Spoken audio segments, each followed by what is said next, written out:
श्री हरिराम जी हटीले जी। भक्तराज श्री हरिराम हटीले जी ने भजन के बल से चित्तौड़ के राणा के साथ निर्भय होकर उत्तर प्रत्युत्तर किया। आप परम तेजस्वी, उदार, सुंदर एवं स्वच्छता पवित्रता की सीमा थी। आप प्रेम निधान तथा भक्ति रस की राशि थे।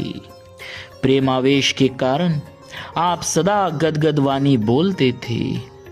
भक्तों का अपराध करने पर उसका क्या दुष्परिणाम भोगना पड़ता है, यह बात आपने जोर देकर कही है और इसकी पुष्टि में आपने हिरण्यकशिपु और श्री प्रहलाद जी का ज्वलंत दृष्टांत दिया है।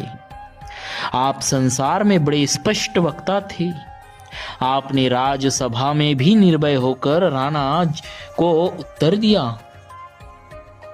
श्री हरिराम हटीले जी की राणा से संवाद की घटना इस प्रकार है।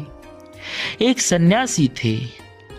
उनका राणा साहब के साथ बड़ा स्नेह था। वे उनके साथ सदा चौपड़ खेला करते थे।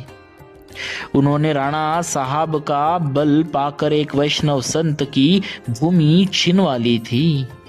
संत ने राणा के पास जाकर पुकार की, परंतु वह चूंकि सन्यासी के वश में थे, अतः उसने संत को फटकार कर भगा दिया।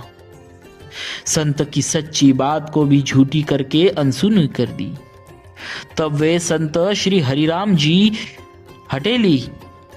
हटेली के पास गए और अपना समस्त वृत्तांत कह सुनाया। श्री हरिराम जी ने उन वैष्णव संत को अपना भाई जानकर अत्यंत प्रेम पूर्वक वार्तालाप किया।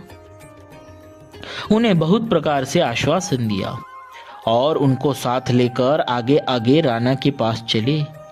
दोनों महानुभाव राणा के यहाँ गए और उससे वार्तालाप करने की प्रतीक्षा में बहुत देर तक बैठे रहे, परंतु उस विमुख ने इस पर किंचित ध्यान नहीं दिया कि मेरे यहाँ संत महात्मा आए हैं।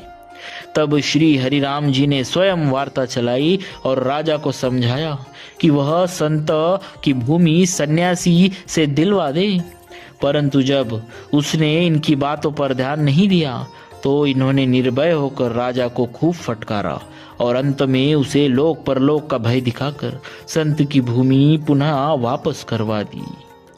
बोलिए श्री हरिराम हटीले जी महाराज की जय। भक्तवत्सल भगवान की जय।